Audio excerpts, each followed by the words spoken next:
kalau istilah saya, yang sudah lama terjadi dari tahun 70-an ketika pertama kali PBB mencoba merespon isu krisis pangan global, kemudian berlanjut sampai dekade 80-an dan terus sampai 90-an dan sampai sekarang. Nah, memang eh, saya bicara soal korporasi, soal koperasi dan soal kedaulatan pangan ini sesuai dengan tema yang dimintakan oleh Unidina, tentu dari background keilmuan saya atau perspektif hubungan internasional yang sebenarnya uh, mungkin juga saya pun juga masih belum fit apakah memang HI itu cukup memadai untuk menganalisis semua persoalan global terkait korporasi, koperasi dan kedaulatan pangan ini. Nah, karena mungkin saya terlalu ngefans sama Robert Koch. Kalau di hubungan internasional, Robert Koch ini kan sangat dikenal karena beliau sebagai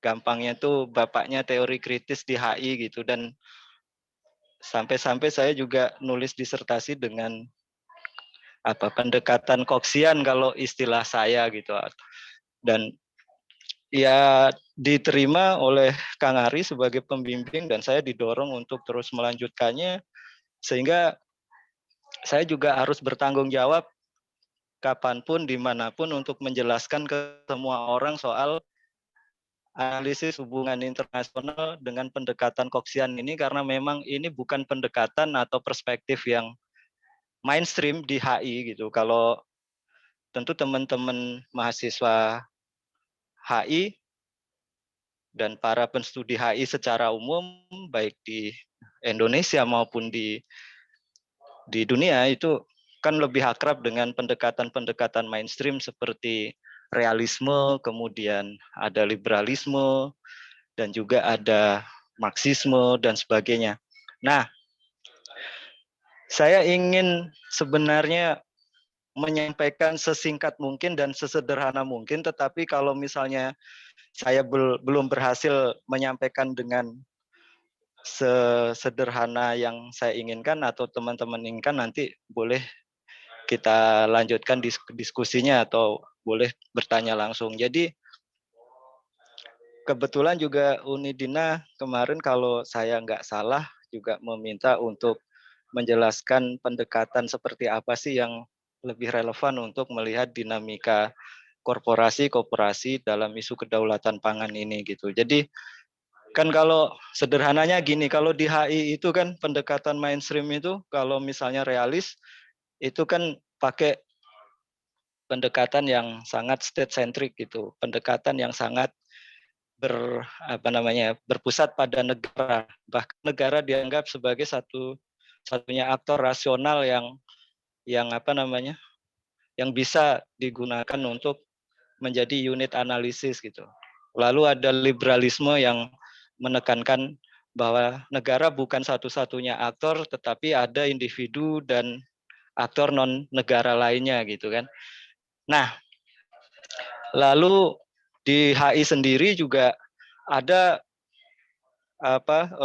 pendekatan Marxisme yang memang juga selama ini dan sebelumnya juga dikenal tidak menempatkan negara sebagai aktor utama dan juga individu juga bukan sebagai unit yang dianalisis, tetapi kalau dalam Marxisme itu lebih identik dengan kelas atau kelas sosial. Nah, itu ya. Jadi di bagian awal ya artikel atau tulisan yang saya buat itu saya mencoba untuk melihat HI di antara ini aja, di antara ilmu-ilmu sosial dan ilmu politik yang lain gitu, bahwa HI itu selama ini menjadi bagian dari ilmu sosial dalam konteks yang sangat luas, lalu juga dianggap sebagai bagian dari ilmu politik.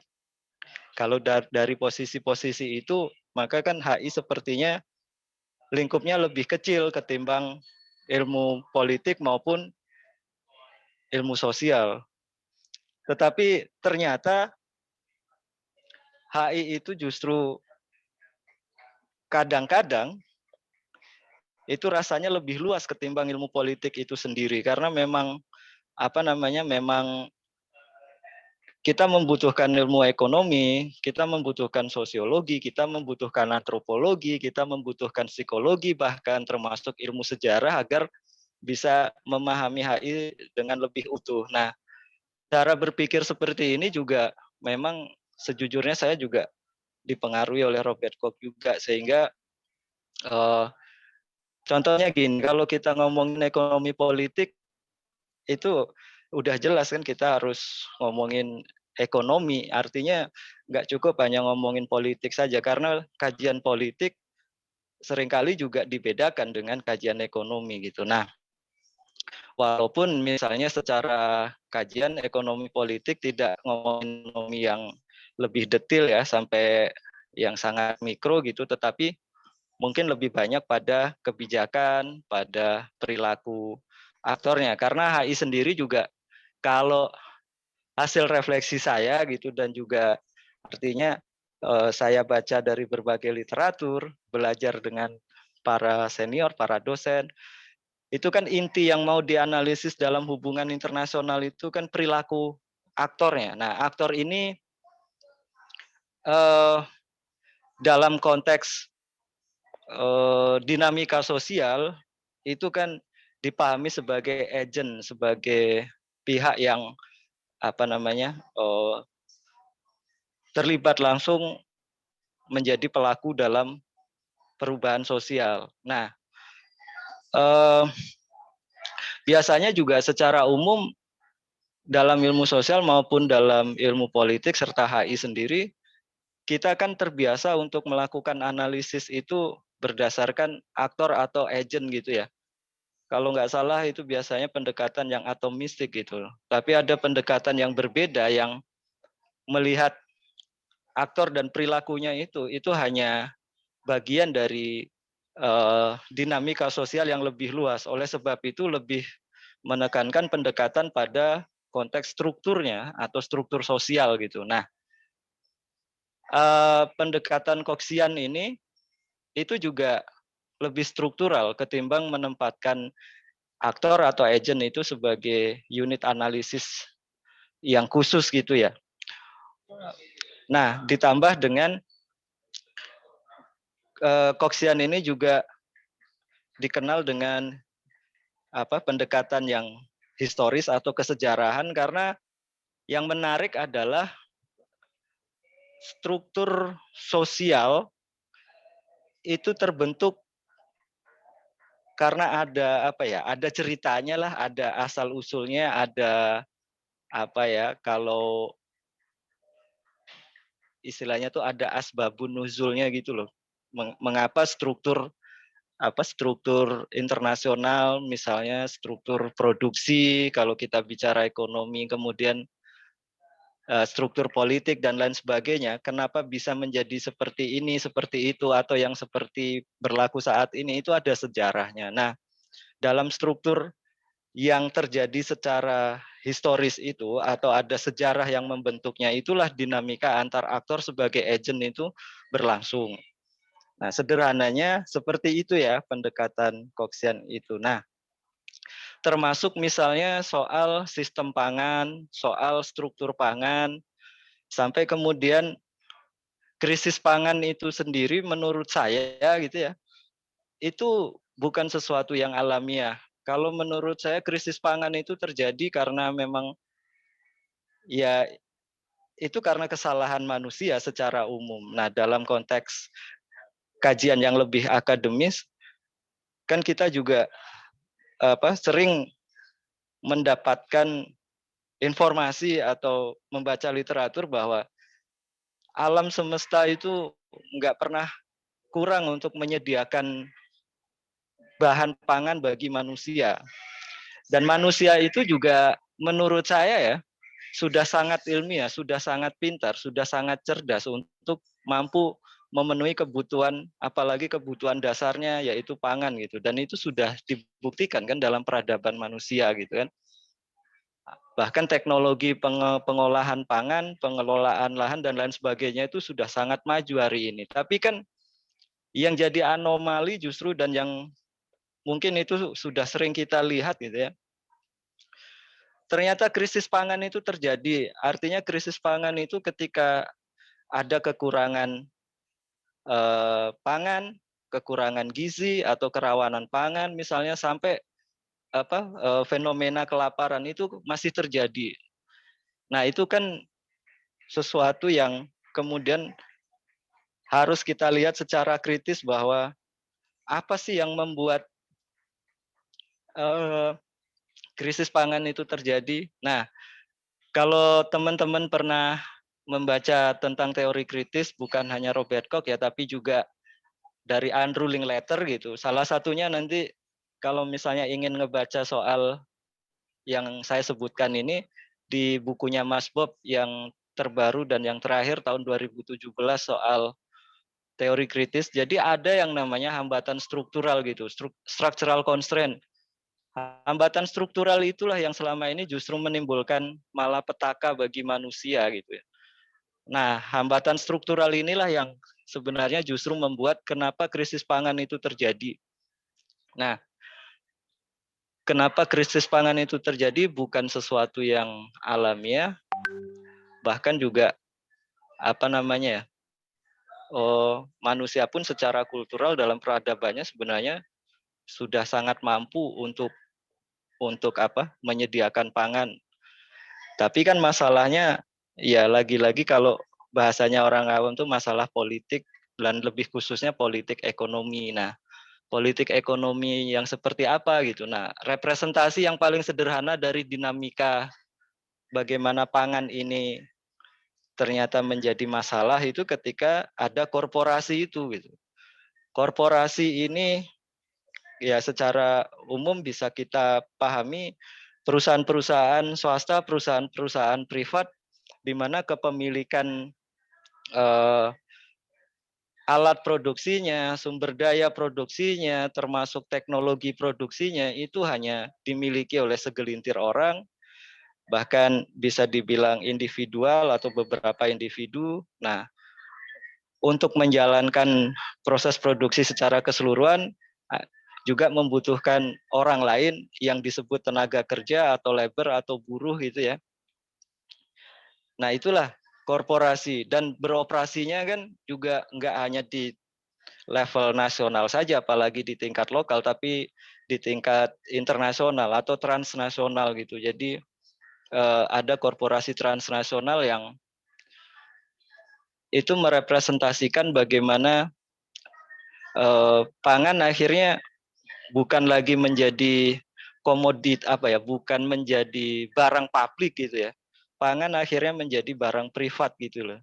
Padahal yang namanya pangan kan menjadi kebutuhan setiap orang, kebutuhan dasar yang harusnya siapapun dengan mudah mengaksesnya. Tapi ternyata ketika pangan dijadikan komoditas, pangan sebagai barang dagangan, itu jadi persoalan ternyata karena nggak semua orang akhirnya bisa mengakses, apalagi untuk mengaksesnya tuh harus di pasar gitu. Nah, celakanya adalah Perserikatan Bangsa-Bangsa atau PBB atau UN itu justru ketika menghadapi krisis pangan global sampai tahun 2007-2008 ya yang mungkin fenomena yang juga parah gitu ya. Itu selama ini menghadapi krisis pangan itu dengan konsep dan praktek yang disebut sebagai keamanan pangan gitu. Keamanan pangan ini lagi-lagi masih menempatkan bahwa akses ketersediaan pangan itu ada di pasar pangan. Kalau misalnya semua orang atau setiap individu itu ingin mendapatkan pangan, gampangnya itu harus mengaksesnya di pasar pangan. Nah, masalahnya kan gimana mau ngakses pangan di pasar pangan, karena ternyata tidak semua orang, tidak semua individu dalam situasi kondisi yang bisa untuk mengakses pangan itu dengan mudah gitu. Itu satu. Yang kedua, kritikan-kritikan dari para katakanlah pengusung pejuang kedaulatan pangan itu juga bahkan dalam konsep dan praktek keamanan pangan itu tidak pernah secara serius dibicarakan dari mana asal pangan itu, artinya bagaimana pangan itu diproduksi. Nah, jadi itu menjadi perhatian para pengusung konsep dan praktek kedaulatan pangan gitu kan, yang mempersoalkan bahwa seharusnya bicara pangan, mengatasi krisis pangan itu juga harus lebih komprehensif. Nah, nanti di bagian di bawah tulisan ini ada perbandingan soal bagaimana dinamika ini kedaulatan pangan dan keamanan pangan itu. Jadi nanti lebih detailnya mungkin teman-teman juga bisa membaca di sini. Nah, nanti di situ akan kita lihat bagaimana pertarungan, bahkan soal pangan ini menimbulkan pertarungan di tingkat global secara konseptual maupun praktek yang sudah terjadi di dalam beberapa dekade gitu ya. Nah, jadi udah sangat panjang sebenarnya ngomongin pertarungan antara konsep dan praktek keamanan dan kedaulatan pangan ini. Nah, terus kemudian di sini juga saya mencoba untuk memberikan informasi soal perbandingan sampai ke level yang nantinya ideologis gitu ya. Nah, jadi keamanan pangan itu secara konseptual, secara teoritik, sampai prakteknya itu juga tidak lepas dari pengaruh ideologi kalau bisa dibilang seperti itu. Sama dengan kedaulatan pangan itu juga ada ideologi juga di belakangnya yang dalam kajian yang lebih akademik mungkin dalam teori kritis itu masuk nantinya apa yang disebut sebagai ide-ide gitu kan. Ide-ide yang kemudian diperjuangkan dengan kapabilitas material yang dimiliki sampai kemudian institusionalisasi dari ide, gagasan serta berbagai kemampuan dalam membangun kapasitas produksi itu atau yang disebut institusionalisasi gitu kan. Nah, jadi ini gambaran sederhana bahwa korporasi dengan neoliberalisme sebagai ideologinya gitu ya, di mana menempatkan pangan sebagai komoditas yang kemudian ditaruh katakanlah di pasar pangan, dan itu dilakukan dengan perdagangan yang disebut sebagai perdagangan bebas, itu ternyata nggak pernah bisa menyelesaikan krisis pangan gitu loh. Artinya kelaparan itu tetap ada, kemudian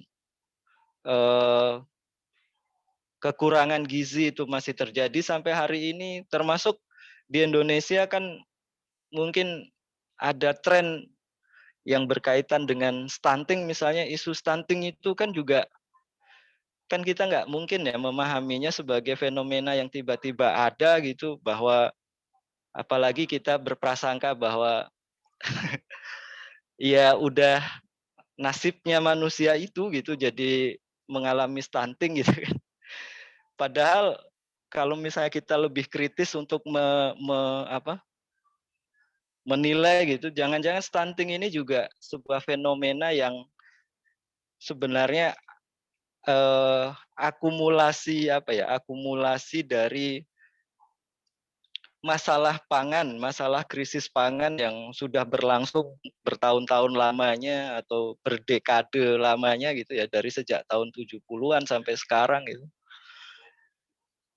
itu jadi salah satu indikator bahwa problem pangan ini masih besar, terutama soal pemerataan, soal keadilan itu. Nah, karena perdagangan yang fair, kalau misalnya pangan memang akhirnya harus diperdagangkan, menurut para pengusung kedaulatan pangan itu juga harus diubah. Jadi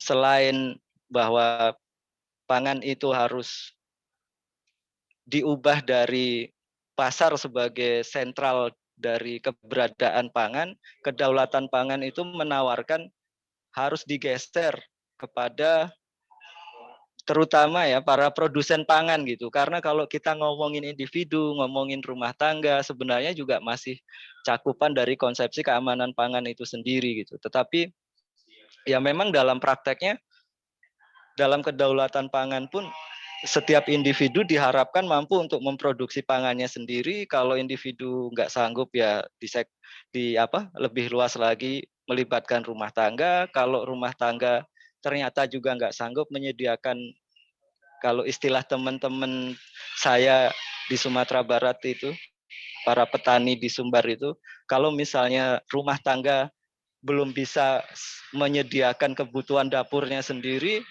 secara keseluruhan, artinya ya kedaulatan pangan belum tercapai juga. Makanya kemudian selain rumah tangga juga di level yang lebih luas lagi, misalnya di komunitas-komunitas produsen pangan misalnya. Nah, seperti itu. Jadi pangan itu digeser dari pasar ke komunitas lah. Komunitas atau kelompok-kelompok kecil di masyarakat secara umum. Terus kemudian juga kalau misalnya pangan harus diperdagangkan, para pengusung kedaulatan pangan itu juga sebenarnya juga nggak kaku-kaku amat bahwa pangan nggak boleh diperdagangkan, tapi ketika itu harus diperdagangkan, maka pertama secara prinsip kan harus, bahkan orang yang memproduksi pangan itu sudah cukup dulu itu kebutuhan pangannya. Sehingga kalaupun pangan itu akhirnya harus dijual, itu karena sudah tercukupi ya. Atau logikanya dibalik. Sebelum-sebelumnya kan petani itu nanam padi terbaik, tapi justru padinya itu dijual. Nah, ketika mau makan beras, beras apa yang akan dimakan, justru beli beras dari pasar yang harganya paling murah. Itu kan ironis gitu kan, memproduksi padi terbaik tetapi yang dikonsumsi beras yang kualitasnya terburuk atau paling murah karena memang menginginkan ada selisih harga yang didapat dari situ kan. Nah, karena para petani dan keluarganya ingin mendapatkan uang dari hasil produksi padi atau berasnya gitu. Nah, kenapa sampai harus begitu? Itu juga nggak bisa dilihat sepotong-sepotong ya. Artinya memang harus dilihat asal usulnya kenapa kok keadaan petani di Indonesia, terutama petani gurem, begitu gaya gaya hidupnya atau pengelolaan manajemen rumah tangganya gitu. Karena itu juga terjadi tidak begitu saja, tapi ada asal muasalnya, ada sejarahnya. Terus kemudian juga kalaupun misalnya perdagangan pangan itu masih harus terjadi, bahkan para pengusung kedaulatan pangan ini menginginkan terjadi perubahan dalam struktur dan sistem perdagangannya. Artinya kalau teman-teman misalnya pernah belajar soal fair trade gitu, perdagangan yang fair, perdagangan yang adil. Nah, itu juga salah satunya juga harus dilakukan dalam perdagangan pangan ini. Nah, kemudian selebihnya misalnya gini, para pengusung kedaulatan pangan ini kan juga mendapat kritikan tentang lalu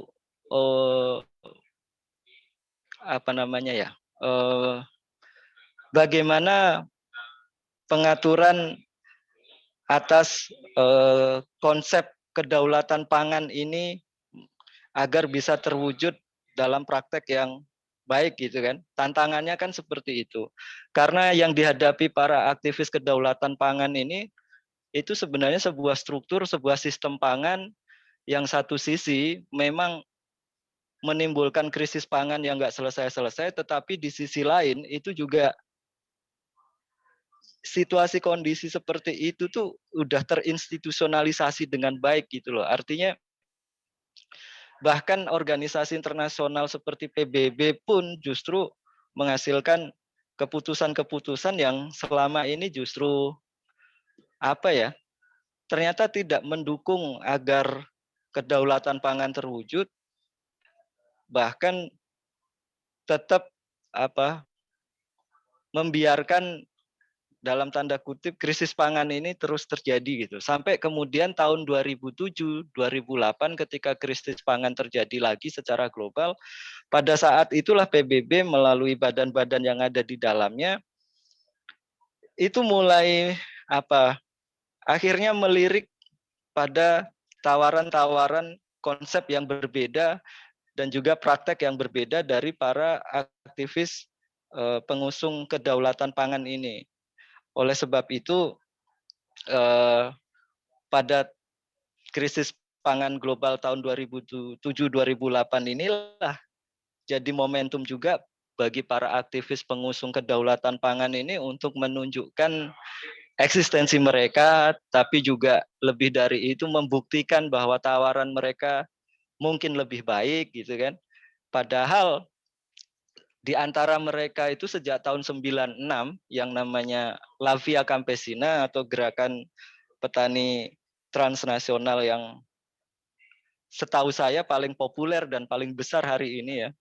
Itu dari tahun 96 itu sudah mendeklarasikan soal kedaulatan pangan itu gitu. Tetapi kan ya itulah sebuah pemikiran alternatif, sebuah tawaran tandingan itu memang tidak selalu mudah untuk diterima oleh siapapun sehingga butuh perjuangan gitu. Nah, sampai akhirnya tahun 2007-2008 ketika krisis pangan itu terjadi lagi, La Via Campesina ini diminta untuk menyampaikan gagasan mereka apa sih yang mereka tawarkan untuk mengatasi krisis pangan global itu. Nah, itu jadi momentum ya bagi gerakan petani khususnya dan gerakan kedaulatan pangan secara umum untuk menyampaikan gagasan mereka di level PBB. Nah,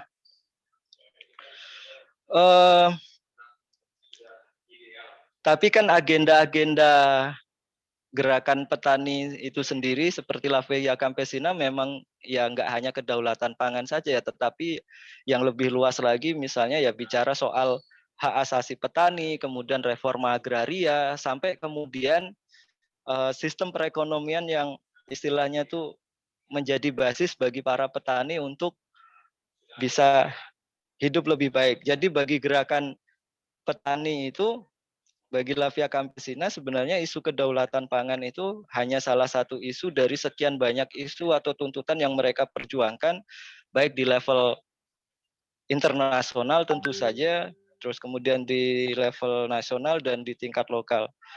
Nah, jadi kenapa kemudian isu kedaulatan pangan, kemudian yang sebelumnya ada isu keamanan pangan, artinya isu kedaulatan pangan ini sebagai tawaran atau alternatif dari keamanan pangan. Terus kemudian dalam konsep dan praktek keamanan pangan ini kan juga akhirnya menempatkan korporasi sebagai aktor utama justru ketimbang negara gitu kan.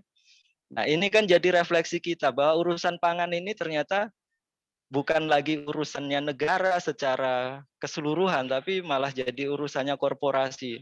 Nah, mungkin teman-teman juga pernah mendengar atau membaca uraian Susan Strin soal itu ya, retreat of the state gitu. Jadi memang negara itu mengalami kemunduran, awalnya ya hanya dilihat dalam kemampuan negara untuk memanajemen diri mereka sendiri yang mengalami kerapuhan karena kasus-kasus seperti korupsi, penyakit birokrasi dan lain sebagainya. Tetapi ternyata kemunduran itu makin jauh lagi ketika ternyata negara memang mengambil peran yang tidak lagi sangat dominan dalam tata kelola kehidupan sehari-hari baik di tingkat nasional, di level domestik maupun di level internasional. Karena yang lebih dominan justru akhirnya korporasi kan. Nah, kemunduran negara dari berbagai urusan yang harusnya mereka urus dan menjadi tanggung jawab mereka bagi warga negara dan masyarakatnya inilah yang juga menggelisahkan bagi para aktivis petani, aktivis koperasi juga, kemudian terutama yang berkaitan dengan isu kedaulatan pangan ini gitu loh. Nah, jadi dari situ kemudian kan tantangannya bagi para pengusung kedaulatan pangan itu kan ya gimana ya, kondisinya udah kayak gitu loh. Karena neoliberalisme itu menjadi sebuah ideologi, menjadi sebuah praktek ekonomi, menjadi sebuah apa namanya ya, bahkan jalan hidup yang hegemonik kalau istilah Robert Koch yang terinspirasi oleh Gramsci gitu. Akhirnya ya nggak bisa dengan mudah bahkan didorong agar negara ini maju lagi untuk mengurus persoalan pangan gitu loh. Nah, sehingga pilihan-pilihan yang rasional dari itu sekaligus menjawab pertanyaan-pertanyaan lalu siapa yang ngurus pangan yang lebih katakanlah lebih baik, kalaupun misalnya itu diperdagangkan juga akan lebih fair, institusi apa atau lembaga apa atau organisasi apa yang mungkin untuk mengurusi itu gitu.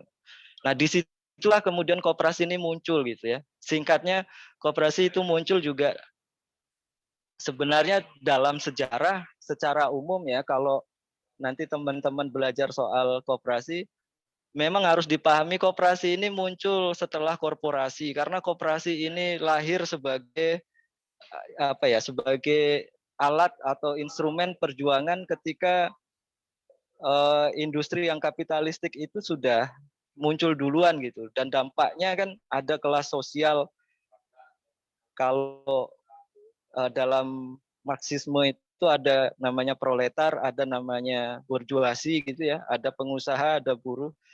Jadi kalau nanti kita merujuk ke sejarah koperasi, pasti yang dianggap sebagai gerakan awal koperasi modern itu yang koperasinya para penenun di Inggris, yang memang mereka gimana ya, mereka berproduksi juga tapi ternyata hidupnya nggak mapan atau nggak cukup gitu. Makanya mereka berkoperasi. Nah, koperasi dalam konteks kedaulatan pangan ini bagi saya juga seperti itu kemunculannya. Kenapa koperasi menjadi apa namanya ya, menjadi pilihan gitu ya?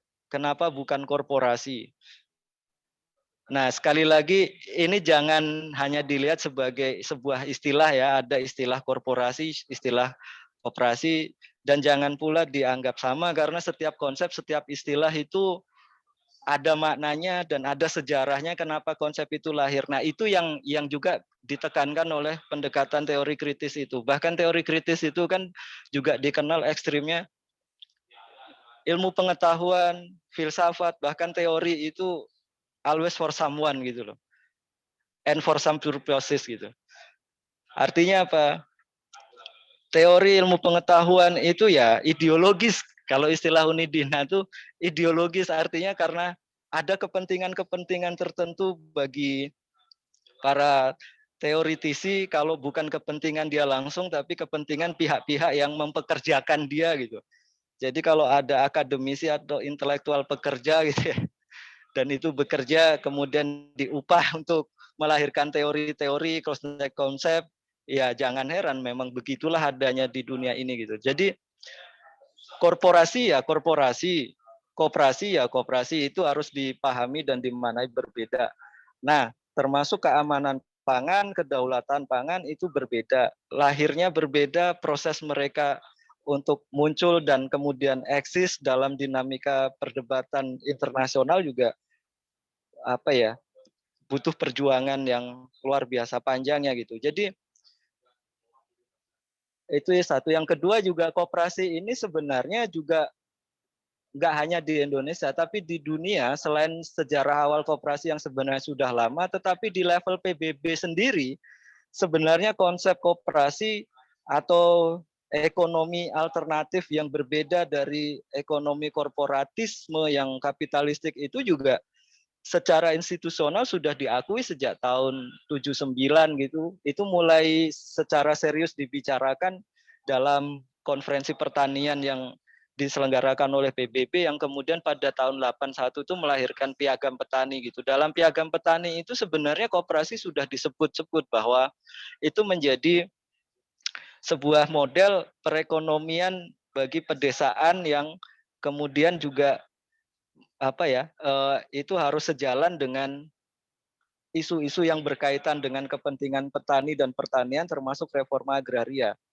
Tapi kan ternyata walaupun koperasi itu sudah diakui oleh PBB sejak tahun 79 atau 81 lah secara resmi dideklarasikan sebagai bagian dari piagam petani, ternyata tahun 2012 itu kan PBB baru secara terbuka juga mengakui bahwa tahun 2012 itu tahun koperasi gitu kan. Tahunnya koperasi ya.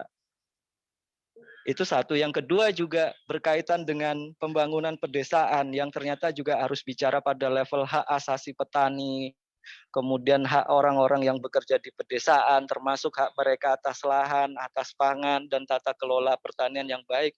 Itu baru tahun 2018 itu kemudian diakui oleh PBB dalam deklarasi tentang hak asasi petani dan orang-orang yang bekerja di pedesaan gitu loh.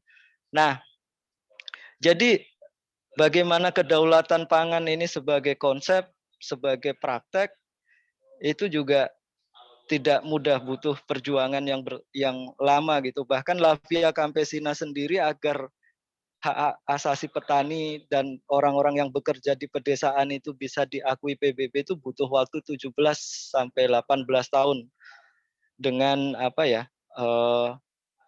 dinamika kampanye pengorganisasian atau gerakan itu mulai dari tingkat lokal, tingkat nasional, sampai tingkat internasional. Nah, yang menarik di Lavia Campesina sendiri, inisiator pertama kali tentang hak asasi petani dan orang-orang yang bekerja di pedesaan, yang di dalamnya juga bicara hak asasi atas pangan gitu, itu justru pertama kali muncul dari Indonesia. Nah, muncul dari Indonesia karena salah satu anggota dari Lavia Campesina yang aktif yang dari Indonesia itu namanya Serikat Petani Indonesia. Walaupun sebenarnya gagasan awal tentang hak-hak asasi petani yang kemudian menjadi bagian dari perjuangan terkait kedaulatan pangan, terkait dengan reforma agraria itu juga bukan SPI saja yang awalnya melahirkan itu ya, tapi dari sebuah pertemuan di Cibubur tahun 2001, waktu itu ada Konferensi Nasional Reforma Agraria dan SPI itu salah satu pihak yang hadir pada saat itu karena konferensi itu juga dihadiri oleh organisasi massa yang lain selain petani, juga ada yang lain, kemudian juga ada organisasi masyarakat sipil atau non pemerintah kalau kita biasa sebut NGO atau LSM. Selain itu juga ada para ilmuwan, para pakar, para akademisi, di antaranya tuh yang saya ingat itu ada Gunawan Wiradi atau GWR almarhum, kemudian juga ada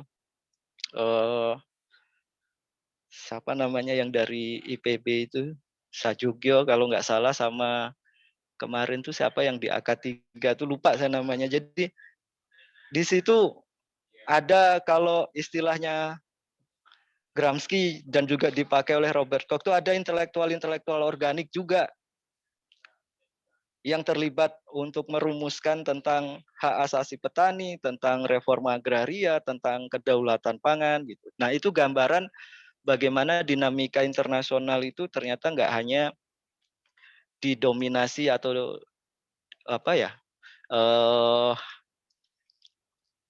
dikuasai oleh negara gitu. Dalam dinamika internasional itu ada aktor-aktor lain, itu benar gitu kan. Itu benar karena ada non-state actor seperti perspektif liberal bilang, ada TNC atau MNC, ada individu dan lain sebagainya. Nah, tetapi apa sih yang representatif untuk mengamati perjuangan kedaulatan pangan dan koperasi ini akhirnya menjadi isu internasional yang tidak bisa diabaikan? Ada aktor-aktor yang namanya para aktivis atau gerakan sosial, atau kalau istilahnya Robert Koch itu grassroots movement gitu. Nah, kan pertanyaannya kemudian bagaimana mereka melakukan aktivitas politiknya memperjuangkan isu kedaulatan pangan, hak asasi petani, reforma agraria, dan hak-hak orang lain di pedesaan yang dilihat sebagai kelompok atau kelas yang terpinggirkan dalam sistem produksi dan struktur produksi global gitu. Itulah yang ditawarkan oleh teori kritis Kochian ini. Karena memang Robert Koch sendiri kan awalnya lebih dikenal sebagai analis ekonomi politik ketimbang HI gitu. Jadi Robert Koch itu kan ngelihat bahwa dalam struktur produksi global ada yang kelas atau kelompok yang terintegrasi dalam sistem produksi global, kemudian ada yang kelompok disebut sebagai prekariat atau prekarius, posisinya mereka terlibat dalam rantai produksi global tapi posisinya itu rentan gitu.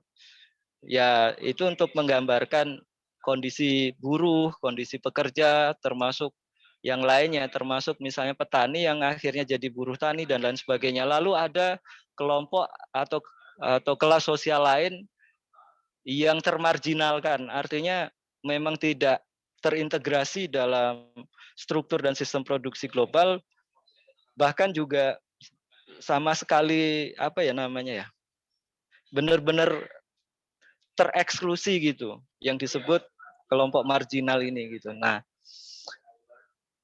lalu bagaimana grassroots movement ini bisa menjadi transnational movement kan gitu. Jadi memang kita harus apa namanya ya, melihat bagaimana tatanan dunia, kalau istilah Robert Koch untuk menjelaskan dunia sebagai arena politik gitu, yang di dalamnya ada struktur, lalu ada sistem yang kalau saya menyederhanakan, struktur itu adalah arena di mana berbagai aktor sebagai agent dengan kekuatan yang mereka miliki itu bertarung gitu ya. Itu namanya struktur, sederhananya gitu. Kemudian perilaku dari aktor atau agent yang ternyata terpola atau bahkan menjadi keajekan atau rutinitas, ternyata begitu aja. Sistem itu kalau saya sederhananya memahaminya seperti itu, pola interaksi itulah yang kemudian kita sebut sistem gitu ya. Itu untuk menyederhanakan saja, karena tantangannya untuk memahami teori kritis khususnya dan HI secara keseluruhan itu memang kita harus mampu menyederhanakan biar nggak salah-salah persepsi gitu. Karena pengalaman saya salah memahami konsep, apalagi teori itu yang selama ini menghambat untuk terus maju. Tapi ya majunya berkualitas ya, kalau maju asal lulus, asal wisuda mah gampang gitu. Tapi benar-benar menjadi akademisi HI itu ternyata nggak gampang. Itu menurut saya. Nah, jadi ada struktur, ada sistem, ada aktor, itu harus kita bedakan bahwa koperasi dan korporasi itu adalah bisa dilihat sebagai aktor yang juga agensi. Kedaulatan pangan adalah isu atau konsep sebagai permasalahan yang merespon keamanan pangan sekaligus krisis pangan tadi. Nah, mereka itu para aktor, para agent ini ketika harus memperjuangkan sesuatu, selain punya ide sebagai apa namanya, salah satu kekuatan yang harus dimiliki, itu juga harus punya kapabilitas material. Kapabilitas material ini bisa teknologi, bisa apapun yang kita miliki yang kemudian bisa kita olah, kemudian kita berdayakan untuk membangun kekuatan kita, dan selain itu juga harus mampu menginstitusionalisasikannya, artinya mengorganisasinya, mengorganisirnya agar menjadi gagasan bersama, agar menjadi prinsip-prinsip bersama, agar menjadi cita-cita bersama, agar menjadi harapan bersama. Itu faktor-faktor bagaimana kekuatan itu bisa dibangun. Kalau dalam Robert Koch itu ada segitiga yang tadi di atas mungkin ada ide, ada kapabilitas material, ada institusionalisasi. Itulah kekuatan-kekuatan yang potensial, yang ini sifatnya potensial ya. Artinya setiap orang dengan setiap kelompok mereka itu sebenarnya mereka memiliki ini, tapi memang ada yang mampu mengolah dan mengelolanya menjadi kekuatan, ada yang tidak.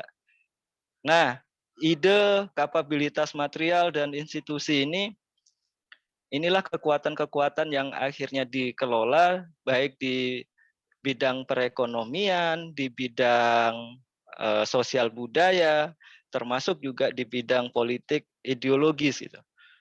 Nah, setelah ini bisa kita bangun kekuatan ini, maka kemudian kita akan menggunakannya untuk berpolitik atau memperjuangkan kepentingan kita di ruang yang disebut sebagai masyarakat sipil. Nah, kita yang berkelompok, kita yang berorganisasi dengan merangkai merangkai kekuatan-kekuatan ini, dalam bahasanya Robert Koch itu ketika membaca struktur secara global, itu yang disebut sebagai social forces of production gitu. Jadi ada kekuatan sosial yang lahir dari produksi. Nah, ada gambar kayak gini lagi di atas Uni. Jadi ada social forces of production. Di atas lagi setelah ini. Nah, ini ada kekuatan sosial produksi namanya yang dimiliki atau yang diproduksi atau yang dihasilkan oleh sekelompok orang yang kemudian itu digunakan untuk bertarung secara politik di ruang yang namanya masyarakat sipil. Nah, siapa yang memenangkan pertarungan dalam masyarakat sipil inilah yang kemudian itu akan membentuk negara seperti apa yang ada. Nah, dalam teori kritis sebenarnya antara kekuatan sosial produksi dan formasi negara ini ada ilmuwan lain namanya Alejandro Colas, itu bicara soal masyarakat sipil lokal sampai transnasional, yang di situ dia menjelaskan soal bahwa pertarungan politik yang sesungguhnya itu ada di ruang atau di ranah yang disebut masyarakat sipil sebenarnya. Nah, Robert Koch pun juga melihat seperti itu. Lalu mereka yang bertarung dan memenangkan politik di ranah masyarakat sipil itulah yang akhirnya menguasai negara kan, atau gampangnya mereka yang memenangkan pemilu itulah yang akan menguasai negara dan akan membentuk negara seperti apa gitu. Kalau Indonesia hari ini menjadi negara neolib atau neoliberal, ya karena yang menguasai adalah orang-orang neoliberal secara ideologis gitu kan. Nah, kalau misalnya pertanyaannya kemudian kenapa mereka yang menjadi penguasa negara hari ini, ya karena mereka yang menguasai pertarungan atau memenangkan pertarungan di ranah masyarakat sipil itu. Nah, bentuk negara seperti apa yang dihasilkan oleh kelompok sosial yang memenangkan pertarungan politik itulah yang kemudian membentuk tatanan dunia seperti apa yang ada. Jadi di dalam tatanan dunia inilah kalau misalnya kita di HI itu sering menyebut ada struktur, ada sistem, dan lain sebagainya gitu loh. Nah, organisasi internasional dan lain sebagainya atau negara itu kan mereka yang mengisi struktur, mereka yang berinteraksi di dalam struktur dengan apa yang disebut sistem internasional itu. Jadi keseluruhan dari formasi aktor, agen, terus kemudian struktur itulah tatanan dunia yang dimaksud oleh Robert Koch. Nah,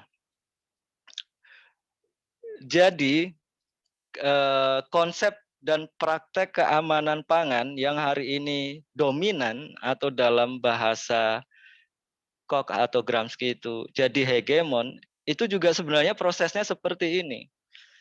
Ada yang namanya kalau kita pelajari sejarah neoliberalisme itu kan pasti teman-teman nanti akan ingat nama dengan Friedrich von Hayek gitu ya, ada Milton Friedman dan lain sebagainya kan. Nah, mereka para ilmuwan, para akademisi, para intelektual yang menawarkan gagasan pertama kali soal liberalisme yang lebih jauh lagi ketimbang liberalisme yang sebelumnya pernah ada gitu kan. Itu dari tahun 60-an yang kemudian disambut oleh Margaret Thatcher di Inggris. Oh, yang bahkan Margaret Thatcher sendiri seorang apa? Perdana Menteri perempuan yang menyatakan bahwa nggak ada yang namanya masyarakat itu, yang ada adalah individu. Lalu kemudian dia bilang juga nggak ada alternatif, there is no alternatif gitu selain sistem ekonomi yang akan dibentuk berdasarkan tawaran-tawaran para pemikir neoliberal itu. Nah, tahun 70-an neoliberalisme eh,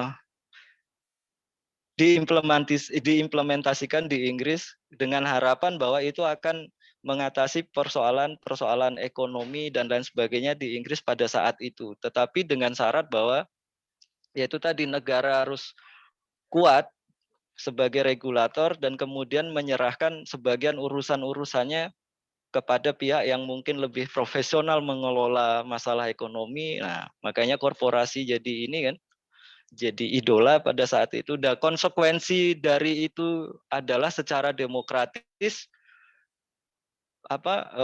salah satu kenapa kemunduran demokrasi itu mengalami kemunduran ketika neoliberalisasi itu terjadi, itu di Inggris kan contohnya serikat buruh dihabisi di sana, bahasanya gitulah, ditekan habis-habisan gitu. Serikat buruh kan mendapat represi yang luar biasa pada tahun 70-an di Inggris itu ketika Margaret Thatcher berkuasa. Nah, apa yang terjadi di Inggris kemudian itu diikuti oleh Reagan di Amerika kan, yang juga upayanya itu alasannya untuk memperbaiki situasi ekonomi atau krisis dan lain sebagainya yang muncul di Amerika pada saat itu, maka neoliberalisasi diberlakukan di sana. Nah, setelah itu tahun 90-an ketika dianggap bahwa neoliberalisme dan neoliberalisasi itu berhasil dikembangkan di Eropa, di Amerika Serikat, itu kan kemudian diekspor ke kawasan lain. Misalnya awal 90-an ke Meksiko, kemudian ke negara Amerika Latin yang lain, dan semuanya akhirnya tersebar secara global. Nah, jadi dalam konteks atau situasi seperti itulah sebenarnya krisis pangan itu terjadi berulang-ulang. Yang terakhir yang besar itu 2007-2008, dan kemudian juga konsep dan praktek keamanan pangan itu sendiri juga lahir dari konteks yang seperti itu. Makanya ya nggak heran kalau akhirnya ternyata pasar menjadi sentral dan kemudian korporasi menjadi aktor atau agensi yang dianggap lebih baik untuk menjadi penyedia pangan, padahal penyedia pangan yang sesungguhnya ternyata bukan mereka gitu kan. Nah, dalam konteks seperti itulah sekali lagi krisis pangan terjadi dan juga keamanan pangan sebagai konsep dan praktek juga muncul. Lalu dari situasi kondisi yang seperti itu juga secara material, secara nyata yang ternyata persoalan pangan ini juga harus menyentuh pada keadilan dalam pendistribusiannya dan ternyata itu tidak terjadi. Kemudian selain hal-hal lain misalnya secara ekonomi bahwa ada kelompok-kelompok masyarakat, kelas-kelas sosial yang terpinggirkan, maka muncullah perlawanan atau tawaran alternatif yang sebenarnya juga kalau dianalisis dengan pendekatan Coxian ya sama sebenarnya seperti ini prosesnya. Makanya ada yang kemudian disebut sebagai kontra hegemoni atau counter hegemoni gitu. Nah, counter hegemoni itu diperjuangkan dari level yang paling bawah, dari membangun kekuatan sosial seperti yang tadi saya sampaikan soal kekuatan sosial produksi itu. Artinya ada gagasan tentang apa sih yang berbeda dan lebih baik dari neoliberalisme. Nah, apapun itu intinya yang menjadi alternatif lah gitu kan. Nah, lalu kemudian selain punya gagasan yang lebih baik juga kita tetap harus apa namanya memperhitungkan kapabilitas material apa yang kita punya gitu.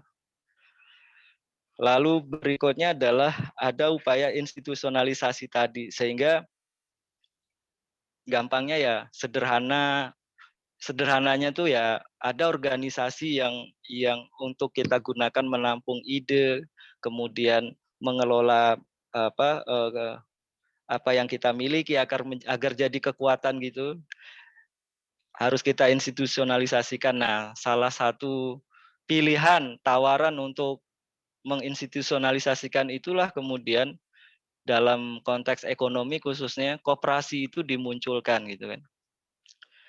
Artinya memang koperasi ini di awal juga nggak bisa diharapkan muncul dari negara ya karena prosesnya ternyata nggak bisa dari negara, apalagi kalau negara itu dikuasai oleh para korporat kan gitu. Bagaimana mungkin negara yang dikuasai para korporat, para kapitalis gitu, akan dengan senang hati, dengan dengan ikhlas untuk ayo perbesar koperasi. Ya, nggak mungkin menurut saya. Makanya saya selalu bilang dari awal dan juga kepada teman-teman para pegiat koperasi, koperasi itu gerakan gitu. Bukan semata-mata hanya soal unit usaha atau bisnis saja, tapi ada aspek ideologis yang harus disadari kenapa berkoperasi itu. Karena tanpa ideologi makanya ya nggak heran adapun koperasi dan banyak hari ini koperasi di Indonesia kan nggak benar jalannya kan. Bukan untuk kesejahteraan atau kemakmuran bersama, tapi justru jadi instrumen bagi para rentenir juga gitu kan. Nah gitu. Nah, kalau gerakan koperasi sebagai representasi ini ya, sebuah institusionalisasi isu kedaulatan pangan, maka ya nggak pernah membicarakan soal perjuangan di level negara gitu loh. Artinya memang para pejuang kedaulatan pangan dalam berbagai organisasi apapun, baik organisasi massa, kemudian ada organisasi non pemerintah atau NGO atau LSM, atau bahkan koperasi, para pegiat koperasi itu sendiri akhirnya menganggap bahwa kedaulatan pangan sebagai isu yang juga harus diperjuangkan, menjadi agenda dari kelompok-kelompok gerakan perubahan untuk dunia yang lebih adil ini ya pada titik tertentu ya harus bicara levelnya pada bahasa kasarnya tuh ya perebutan kekuasaan gitu loh. Gampangnya kan gitu, agar koperasi yang baik dan benar kemudian termasuk salah satunya itu mengusung isu kedaulatan pangan yang memang itu lebih fair, lebih adil bagi masyarakat. Itu satu saat ya harus diperjuangkan secara politik juga gitu. Jadi jangan ngerasa ragu, ngerasa takut untuk berpolitik seolah-olah bahwa koperasi itu sesuatu yang terpisah dari politik, itu menurut saya pandangan yang salah. Dan itu kritikan saya kepada teman-teman gerakan koperasi, khususnya juga kepada kawan-kawan gerakan petani, termasuk ke Serikat Petani Indonesia, kawan-kawan Serikat Buruh, juga yang mereka memperjuangkan isu kedaulatan pangan itu, saya selalu bilang seperti itu. Jangan pernah berada di luar jalur politik terus dan menganggap itu sebagai sesuatu yang benar. Tetapi ya nggak mungkin untuk tidak mengambil alih kekuasaan di level negara. Cuman kan ya gitu ya, kesannya kan ngambil alih kekuasaan, merebut kekuasaan itu kan kesannya negatif gitu ya. Ya karena kita jangan-jangan udah dibiasakan dengan begitu gitu. Padahal itu hal yang biasa saja. Makanya nggak heran saya pernah menginisiasi juga namanya Partai Koperasi Indonesia walaupun ya nggak langsung populer atau nggak langsung berdiri dengan tegak, ya saya sih mikirnya itu salah satu bentuk eksperimentasi gerakan sosial politik gitu. Karena organisasi sipil, organisasi massa ya pada akhirnya juga berpikir gimana caranya running to election gitu kan, ikut pemilu atau tidak ikut pemilu itu soal pilihan strategi, tetapi menguasai negara itu menjadi jalur yang masih penting gitu dalam memperjuangkan apapun termasuk kedaulatan pangan, eksistensi koperasi dan semua hal yang kita maksudkan untuk keadilan sosial. Karena memang ya itu tadi pemahamannya adalah dunia yang seperti apa tatanannya terbentuk itu karena ditopang oleh negara-negara seperti apa yang terbentuk. Nah, kan tapi di sisi lain kita juga melihat bahwa seperti yang digambarkan oleh Robert Koch ini bahwa ternyata juga nggak harus melalui negara juga untuk mengubah tatanan dunia itu karena memang yang lebih penting itu dari negara justru kekuatan sosial produksi itu. Artinya apa? Bahkan kelompok-kelompok masyarakat sipil yang kecil-kecil, bahkan koperasi yang kecil-kecil pun akhirnya bisa tampil di level internasional itu juga yang ternyata dibuktikan oleh La Via Campesina itu gitu. Tapi ya satu sisi itu juga jadi apa ya kritikan juga gitu. Artinya gini, La Via Campesina sebagai organisasi petani yang levelnya internasional atau transnasional ya, satu sisi berhasil untuk mendorong PBB itu mendeklarasikan hak asasi petani dan orang-orang yang bekerja di pedesaan. Tetapi kan realitas keseharian kita bahwa ketika gampangnya itu UNDROP itu mau diimplementasikan di setiap negara, termasuk di Indonesia, itu kan harus diratifikasi oleh pemerintah, oleh negara gitu. Nah masalahnya kemudian kan kalau ternyata negara itu nggak dikuasai oleh La Via Campesina atau Serikat Petani Indonesia katakanlah gitu ya, atau yang menguasai negara itu bukan mitra, bukan kawan, bukan sekutu kita, ya nggak mungkin Indonesia akan meratifikasi UNDROP itu dalam waktu yang cepat gitu loh. Kalaupun diratifikasi juga apakah serta-merta akan diimplementasikan dalam kebijakan dan lain sebagainya. Nah, disitulah pentingnya kekuatan politik yang ditopang oleh kekuatan ekonomi, yang ditopang oleh kekuatan budaya dan lain sebagainya. Jadi gambaran gambaran seperti itulah yang terjadi dalam pertarungan antara koperasi, antara korporasi dengan koperasi, antara keamanan pangan dengan kedaulatan pangan. Nah, di bagian bawah itu sebenarnya lebih apa ya, lebih menceritakan dalam kasus-kasusnya. Misalnya tadi yang sempat Uni Dina perlihatkan ada panah-panah yang banyak tadi, panah-panah yang banyak tadi, Nah, ini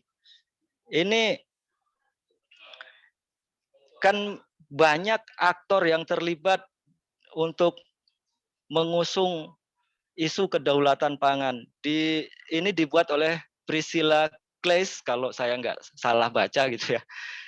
Dia berhasil untuk memetakan siapa saja sih aktor-aktor di dunia ini yang tergabung dalam gerakan untuk kedaulatan pangan, mulai dari ya itu tadi ada organisasi massa seperti La Via Campesina, kemudian ada NGO, bahkan ada di sini yang sebelah kanan ini, yang di tengah sebelah kanan itu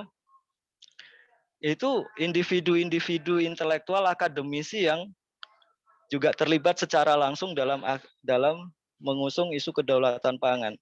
Salah satunya ada Jun Boras, kalau saya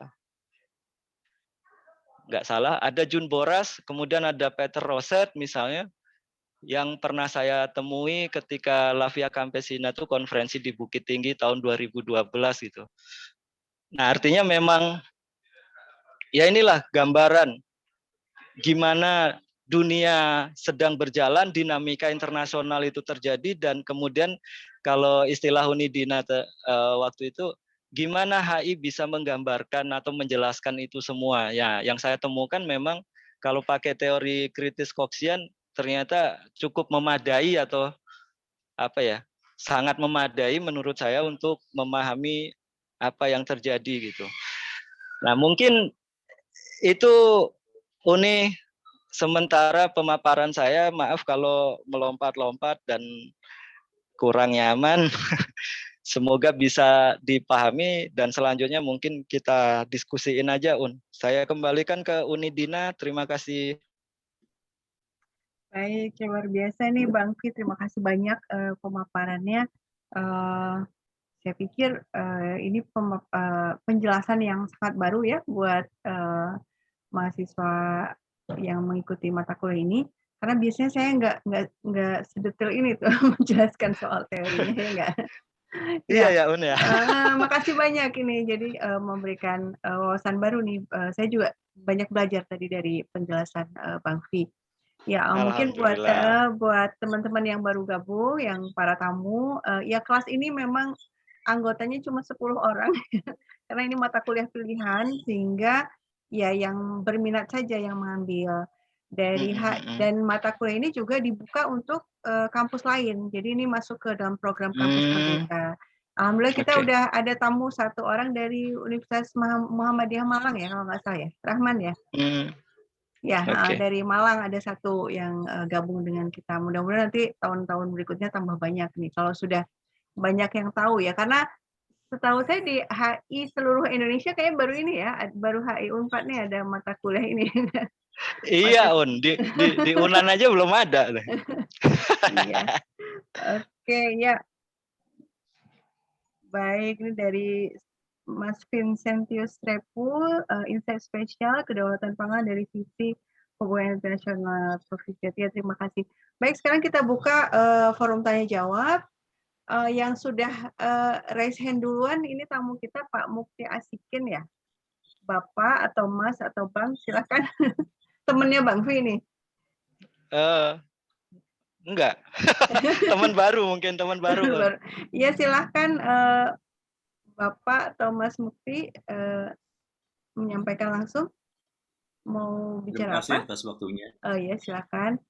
Harap perkenalkan diri dari mana ya. Dari Ya. Terima kasih, saya Mukti Asikin, saya peneliti koperasi dari Yogyakarta. Oh, Masya Allah. Menarik ya, apa yang disampaikan Pak. Kalau kita bicara mengenai kedaulatan itu bicara topik besar ya, topik kompleks.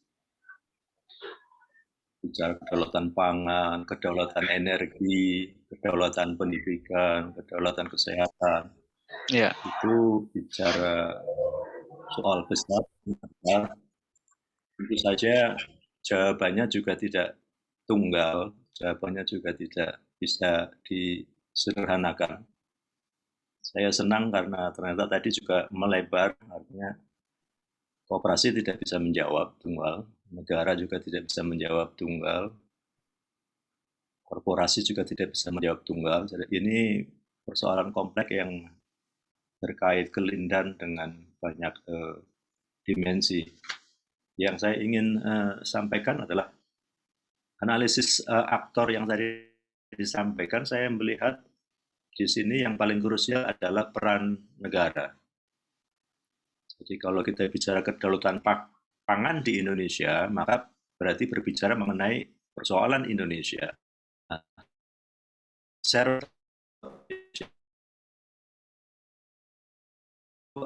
Negara ini ada di Senayan. Itulah representatif dari para pemilik negara ini. Nah, tadi sudah diuraikan dengan bagus, ternyata para pemilik ini itu kawin main ya, dengan para pebisnis, sehingga yang terjadi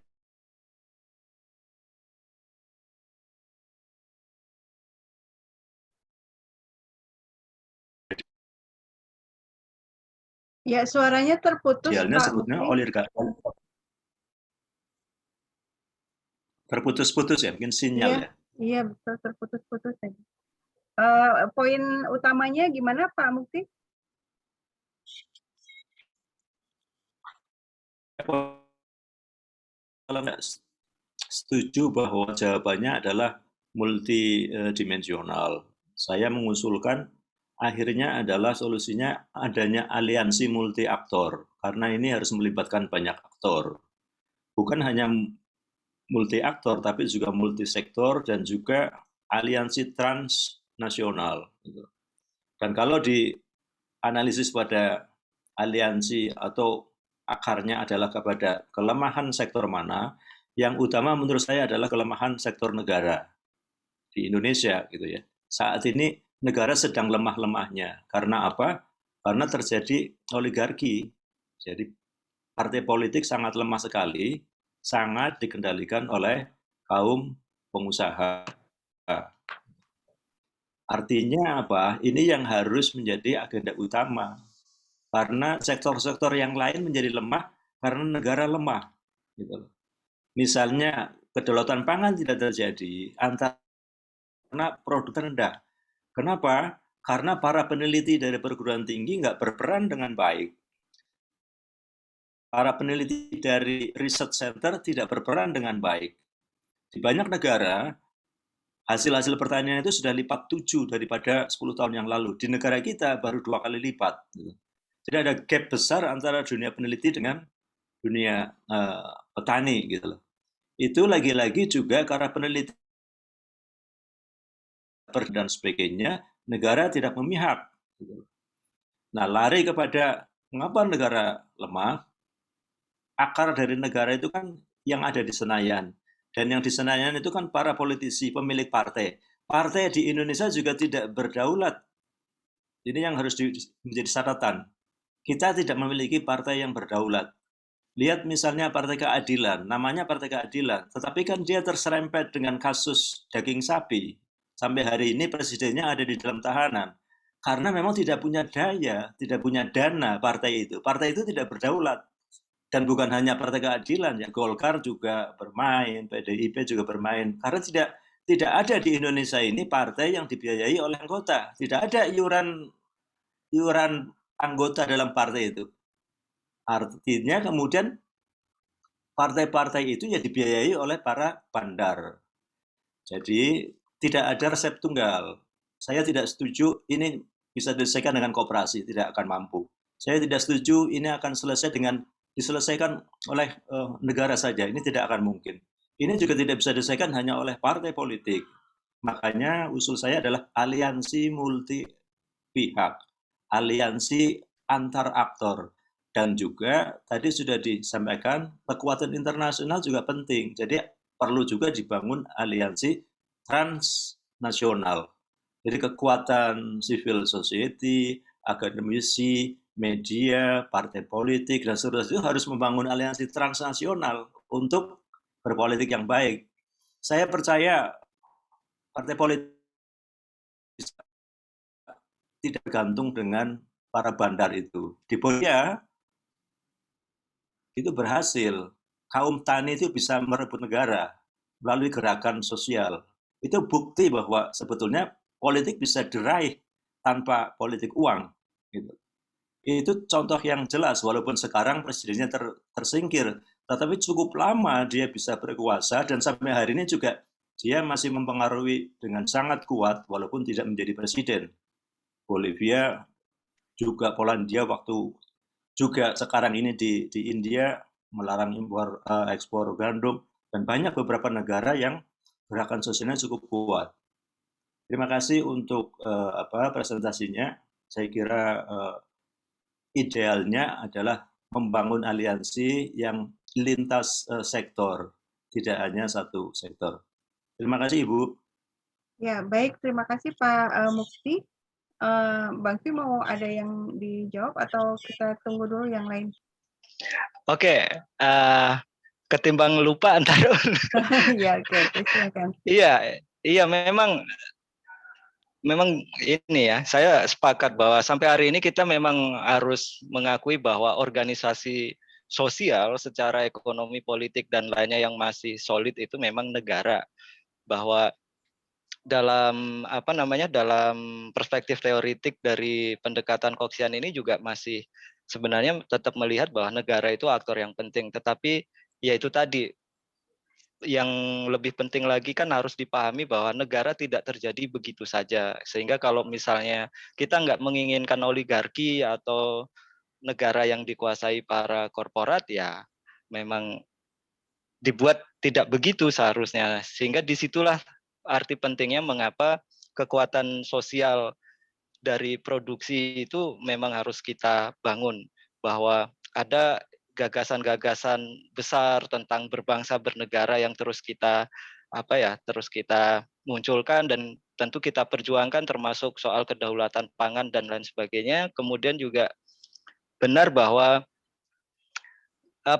dalam tatanan dunia yang besar ini memang harus aliansinya levelnya transnasional, karena memang, dan itu juga dibuktikan oleh kawan-kawan Serikat Petani Indonesia yang bergabung dengan Lavia Campesina, dan buktinya hak asasi petani yang orisinilnya itu dari genuinnya itu dari Indonesia ternyata akhirnya diakui oleh PBB gitu ya. Walaupun ya tentu saja saya juga masih menyampaikan kritik ke mereka bahwa ya itu tadi, kalau misalnya nggak sampai pada membentuk negara ini seperti yang kita inginkan, atau dengan kata lain nggak kita kuasai negaranya, ya nggak akan terimplementasi dengan baik.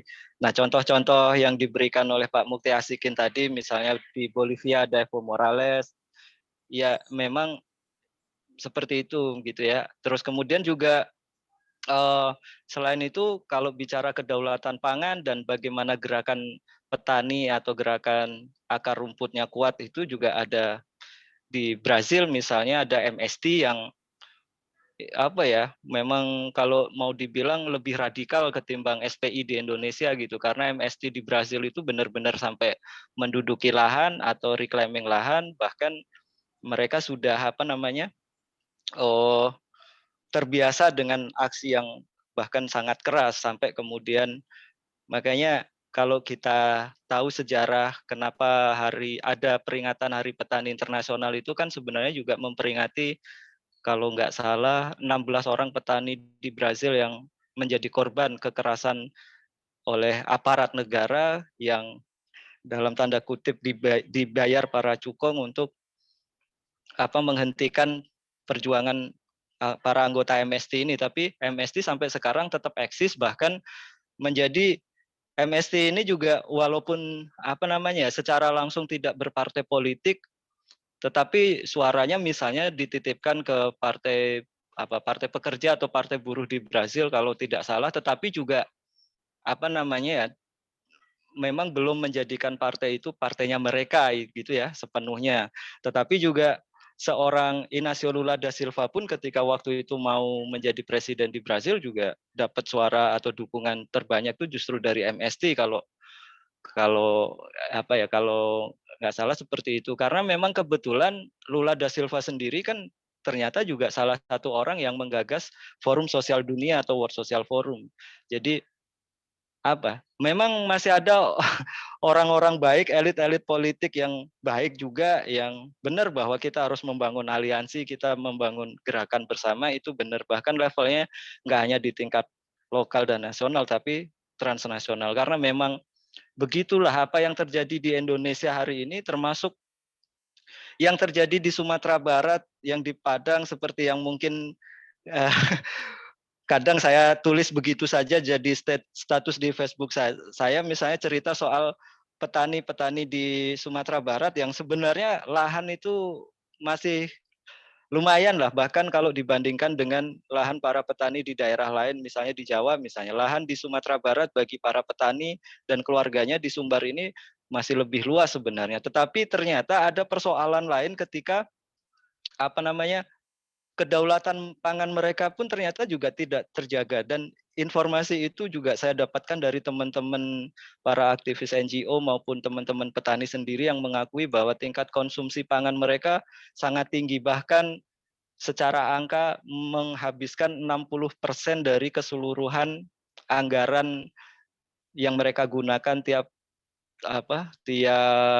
tahun tiap bulan gitu, sampai 60% itu untuk hanya belanja produk pangan gitu loh. Padahal mereka adalah keluarga petani, mereka punya lahan, mereka juga lahannya subur sebenarnya. Nah, itu juga satu sisi juga kayak anomali juga, karena asumsi secara umum kan selama ini misalnya petani atau masyarakat pedesaan itu nggak bisa berdaulat pangan karena nggak punya lahan gitu loh. Tapi ternyata ada kasus yang berbeda. Nah, itu yang kemudian apa ya, kesimpulan sementara saya dan teman-teman petani dan NGO waktu itu yang kita lakukan, karena ya gampangnya itulah salah satu bentuk hegemoni kapitalisme neoliberal gitu. Karena apa istilahnya itu produk apapun yang mereka hasilkan, yang dihasilkan korporasi itu udah masuk ke dalam rumah kita gitu, sampai ke dapur, bahkan tempat tidur kan gitu istilahnya. Sehingga itu juga cerita-cerita yang menurut saya juga menyedihkan gitu. Nah, karena memang yaitu tadi ada ada kesadaran yang perlu dibangun untuk melakukan perubahan itu, sehingga di tingkat lokal, di tingkat nasional dan di tingkat internasional itu harus dilakukan. Jadi memang ya nggak ada yang salah sih yang disampaikan oleh Pak Mukti Asikin tadi, itu jadi masukan yang berharga, benar bahwa ya memang harus begitu. Bahkan harus ada intelektual organik kalau istilahnya Gramsci dan Robert Koch itu kan gitu. Jadi kayak Unidin sebagai dosen kedaulatan pangan yang selama ini juga saya tahu sangat aktif, juga mungkin ya itu menjadi salah satu isu yang nantinya Uni perjuangkan juga. Nanti kita sama-sama lah, saya siap untuk menemani Uni jadi intelektual organik itu kalau mau disebut seperti itu. Dan teman-teman mahasiswa maupun para aktivis koperasi dan aktivis gerakan yang lainnya juga harus menyadari pentingnya untuk berkolaborasi atau beraliansi. Karena koperasi sendiri sebenarnya sudah ada aliansi internasionalnya kan, ada ICA namanya.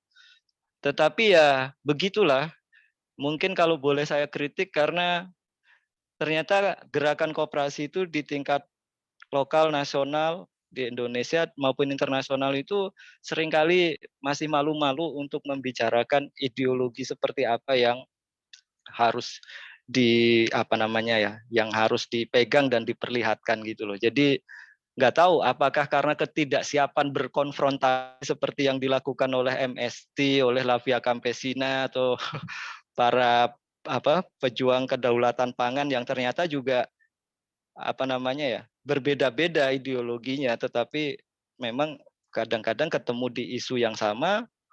Ya udah, ada aliansi taktis, ada aliansi strategis. Kan cara berjuangnya secara politik kan gitu ya, yang bisa mengubah tatanan dunia dalam beragam isu. Mungkin itu dulu, Un. Silakan, Uni. Baik, terima kasih Bang Fi. Saya garis bawahi mengenai kesadaran ya, memang sebelum kita apapun yang kita cita-citakan di depan gitu ya, itu syarat utama itu kesadaran ya. Nah, saya pikir mata kuliah ini saya berharap muncul nih ya calon-calon intelektual organik yang punya awareness dan mampu berbicara soal ini dengan basis akademis yang cukup ya. Kalian ini mahasiswa HI yang ikut mata kuliah ini, harapannya seperti itu ya, karena memang perubahan sosial kalau kata Habermas kan emansipasi itu dimulai dari kesadaran dulu gitu ya. Oke, silakan yang sudah raise hand, Nesri mau bertanya. Makasih Bu waktunya. Tadi mau izin bertanya. Tadi kan sempat disinggung kalau misalnya ideologi dari sebuah negara itu tuh mempengaruhi dan juga dia berperan penting kan dalam mencapai kedaulatan dan keamanan pangan dari sebuah negara. Nah, jadi kalau misalnya kayak gitu, bisa nggak sih disimpulkan kalau misalnya sebuah negara dengan ideologi liberalisme atau kapitalisme ini tuh lebih sulit untuk mencapai kedaulatan dan keamanan pangannya dibandingkan negara yang memiliki ideologi sosial komunis? Baik, makasih Nesri, menarik pertanyaannya. Silakan Bang Fi. Apakah harus ideologi sosial komunis? Enggak ya? Enggak juga. Jadi gini, pertama soal ideologi nasional itu memang bisa berbeda dengan ideologi di akar rumput atau individu seperti itu ya. Ada ideologi formal yang kemudian dibakukan. Kalau Indonesia kan sebenarnya juga ideologinya Pancasila sebenarnya, tetapi kan seperti yang siapa tadi, Astri ya kalau nggak salah namanya, sebut ternyata Nesri Bang. Nesri. Ya dari HI-Unpad nih.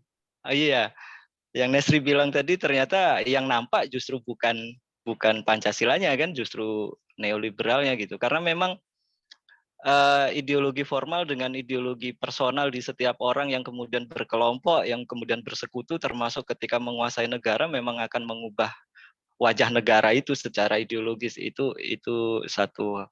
Yang kedua, soal apakah harus sosialis atau komunis, enggak juga sih gitu, karena memang kritik terhadap sosialisme dan komunisme itu juga ini kan sudah banyak, ada kelemahan-kelemahannya, ada kelebihan-kelebihannya gitu. Jadi dalam konteks ideologi ini memang ya bagi saya sih ideologi juga bukan sesuatu yang sudah selesai sebenarnya. Artinya sudah mapan, sudah saklek mana sih yang benar, mana yang baik gitu loh. Tetapi ya itu juga mungkin jadi alasan juga bagi sebagian pihak, sebagian kelompok termasuk ICA juga kan juga misalnya tidak kemudian memperjelas diri mereka sebagai berideologi sosialisme, komunisme, atau tapi juga mereka non kapitalis gitu kan secara umum. Sehingga koperasi-koperasi pun juga seperti itu. Tetapi yaitu tadi ideologi sebagai kesadaran, sebagai di dalamnya ada nilai-nilai, ada prinsip-prinsip, ada gagasan, sampai kemudian itu menjadi panduan bergerak. Tentu kita bisa ini kan, bisa mendefinisikan ideologi seperti apa sih yang lebih layak untuk ada, dihidupkan dan dikembangkan, bahkan menjadi panduan untuk perjuangan. Kalau misalnya contohnya nih, ideologi kan bisa kita namakan apa saja, tetapi kalau soal bagaimana ideologi yang seharusnya dijalankan, paling enggak kalau di konstitusi kita di pembukaan itu udah jelas kan, negara bangsa seperti apa sih yang mau kita bangun, yang mau kita ciptakan, bahwa ternyata kemudian kesepakatannya disebut ideologi Pancasila yang seringkali dijelaskan dengan terlalu simplistis, misalnya campuran antara liberalisme dan sosialisme misalnya,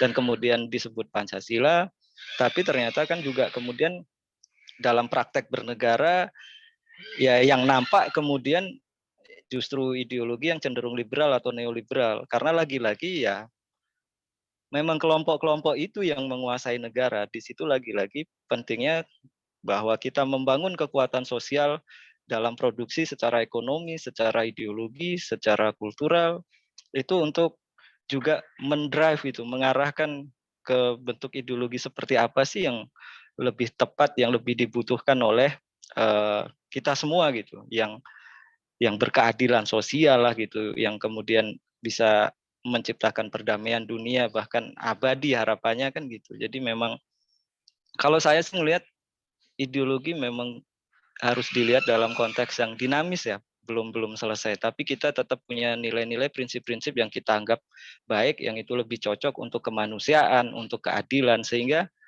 saya sering bilang bahwa perdamaian dunia itu nggak akan pernah ada selama masih ada penindasan, selama masih ada ketidakadilan. Gitu Nasri ya, semoga menjawab. Makasih Uni. Iya, sama-sama. Sepertinya ini PR juga ya, Bang Fi. Maksudnya di undang-undang kita, di Pancasila itu kan udah jelas ya, ada disebutkan soal keadilan sosial. Berarti itu kan nilai yang kita pegang sebagai bangsa ya. Cuma implementasinya nih gitu ya masih tanda tanya, dan itulah yang harus diperjuangkan bersama-sama ya, termasuk oleh kalangan akademisi seperti kita semua yang ada di sini gitu ya. Betul. Baik, ada lagi yang mau bertanya? Atau mau menyampaikan pendapat?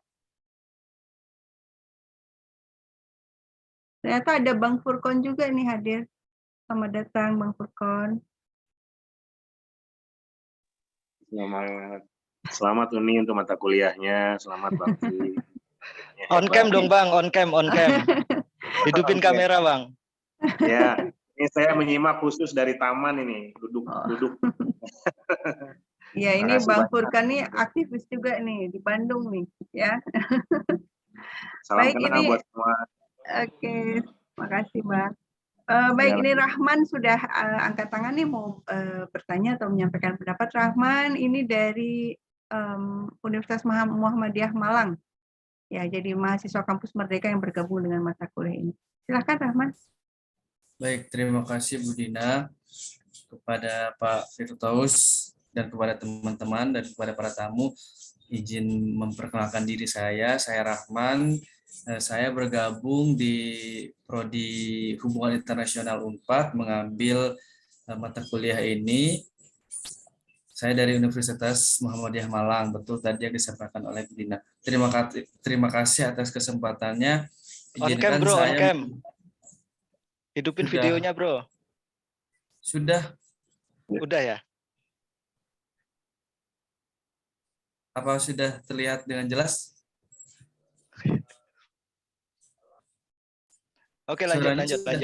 Oke. Lanjut. Saya mungkin ini bentuknya pertanyaan atau pernyataan. Ya, saya ingin menyampaikan sedikit, mungkin kalau dibilang keresahan ya, menurut saya.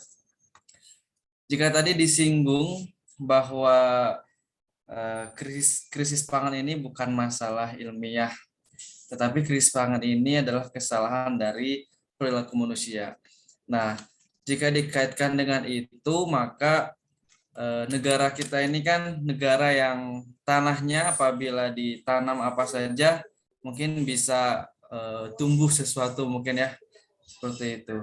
Nah, kemudian berbicara tentang masalah ketahanan pangan berarti berbicara tentang masalah negara, masalah orang banyak. Nah, kemudian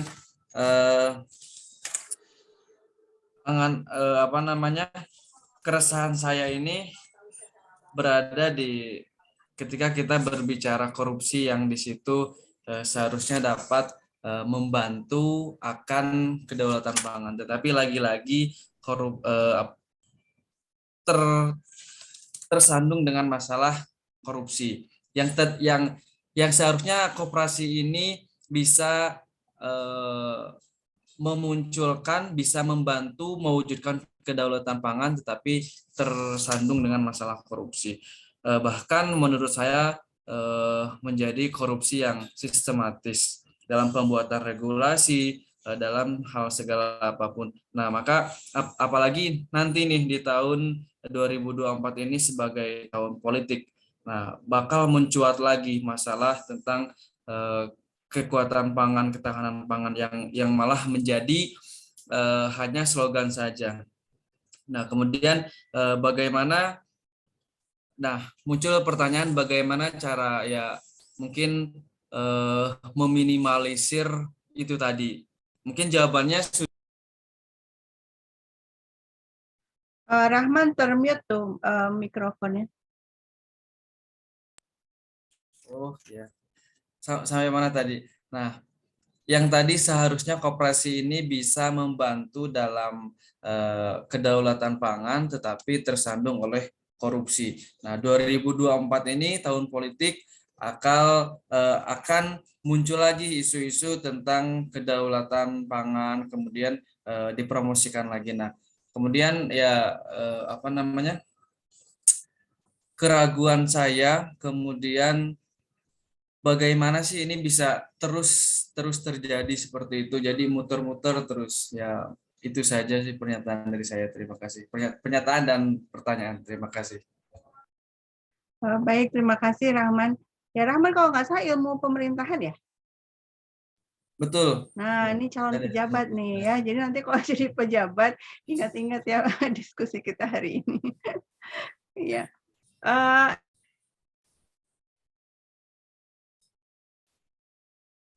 Ya, gini, karena waktu kita tinggal 18 menit lagi, saya pikir lebih baik digabung saja beberapa pertanyaan sehingga Bang Fi bisa langsung jawab bareng-bareng gitu ya. Oke. Coba ada lagi yang mau bertanya?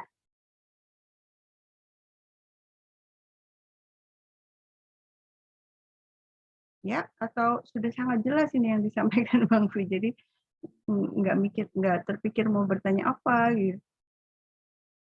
Ya, silakan.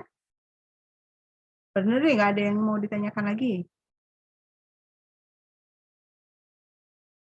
Ya, baik Bang Fi, kayaknya nggak ada. Silakan dijawab saja tadi yang disampaikan oleh Rahman. Oke Uni, iya memang salah satu hal yang menyedihkan memang di Indonesia sendiri soal kedaulatan pangan ini juga memang sebenarnya sudah jadi sudah jadi wacana publik, bahkan juga sudah diketahui, bahkan mungkin dipahami oleh banyak orang termasuk para politisi, termasuk elit politik. Dan benar sih kata Rahman tadi bahwa setiap masa-masa menjelang pemilu, janji-janji soal bagaimana mau membangun kedaulatan pangan itu juga udah sering disampaikan gitu. Tetapi kan selalu ya seperti itu, bahwa janji ya tinggal janji. Terus kemudian juga koperasi yang diharapkan misalnya menjadi instrumen untuk membangun kesadaran ideologis, kesadaran ekonomi yang lebih adil, itu juga tidak lepas juga dari persoalan-persoalan korupsi yang terjadi. Oleh sebab itu memang cara-cara pengelolaannya pun juga harus dikelola dengan sebaik mungkin. Selain soal manajemen usaha, kalau kita bicara koperasi agar bisa mewujudkan kedaulatan pangan seperti yang diharapkan juga memang harus dibarengi ideologi, karena memang faktanya juga yang saya pelajari, yang saya dalami juga soal gerakan koperasi di Indonesia juga problem kesadaran atau ideologi berkoperasi itu juga masih minim. Terus kemudian juga hal-hal lainnya yang ternyata juga nggak mudah untuk mengubah paradigma masyarakat selain tentang kedaulatan pangan, mengapa itu penting, terus kemudian soal koperasi itu sendiri juga mengapa dibutuhkan, itu juga jadi tantangan tersendiri. Artinya memang tidak datang dari kebijakan regulasi pemerintah saja masalahnya, karena yang paling menantang itu dalam gerakan koperasi yang saya tahu, dan itu sering kali jadi curhat bersama dengan Mas Suroto misalnya, karena memang paradigma tentang koperasi itu udah terlanjur buruk juga di masyarakat, sehingga kalau misalnya mau menjadikan koperasi kembali ke ruhnya, terus kemudian membangun kesadaran yang baik atau kesadaran ideologis para pegiat koperasi sendiri maupun yang akan berkoperasi, memang masih dibutuhkan peran pemerintah, peran negara misalnya untuk kembali menghidupkan pendidikan tentang koperasi, termasuk pendidikan soal kedaulatan pangan. Terus kemudian reforma agraria, masih banyak lagi PR kita yang memang harus kita perjuangkan gitulah. Nah, seruan Unidina berulang kali tadi kepada para mahasiswa memang sudah tepat sekali, bahwa prestasi terbaik menjadi akademisi, menjadi mahasiswa itu, kalau pesan saya ke para mahasiswa, bukan bukan nilai akademik belaka, tetapi kontribusi nyata ke masyarakat selama kita jadi mahasiswa maupun setelah wisuda itu gitu. Apa sih yang bisa kita lakukan gitu. Nah, mungkin itu yang harus kita ingat.